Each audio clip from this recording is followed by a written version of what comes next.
நீங்கள் ஏதாவது ட்ரை பண்ணும்போது உங்களை மோட்டிவேஷன் பண்ணாமல் நீ இதை பண்ணுறதுலாம் வேஸ்ட்டு மச்சி, வேஸ்ட்ரா, இதெல்லாம் பண்ணாதடா அப்படின்னு சொல்கிறாங்களா, இந்த வீடியோ உங்களுக்கு தான். 100 days 100 குட்டி ஸ்டோரி சேலஞ்ச் டே 5. வாங்க வீடியோக்குள்ளே போகலாம். ஊரில் இருக்க எல்லாருமே விவசாயத்தை விட்டுட்டு வேறு வேலைக்கு அப்படியே ஷிஃப்ட் ஆயிடுறாங்க.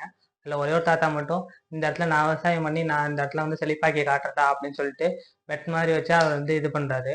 விவசாயம் பண்ணும்போது அவரே தண்ணி பாய்ச்சறது, அவரே உரம் போடுறது, இது எல்லாமே அவரே பண்ணிட்டு இருக்காரு.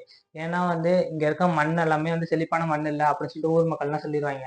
அதனால எல்லாத்தையும் இவரே பார்த்து பார்த்து பண்ணிட்டு இருப்பாரு. ஒரு வருஷத்துக்கு அதுல எதுவுமே வளரவும் வளராது, ஒரு மரம் கூட வளராது. அந்த மாதிரி அந்த டைம் ஒரு வருஷம் கழிச்சு அந்த தாத்தா வச்ச கண்டு எல்லாமே வளர ஆரம்பிச்சிடும். அதை பார்த்துட்டு ஊர் மக்கள் எல்லாம் என்னடா இது அப்படின்னு சொல்லி பார்த்துட்டு இருப்பாங்க.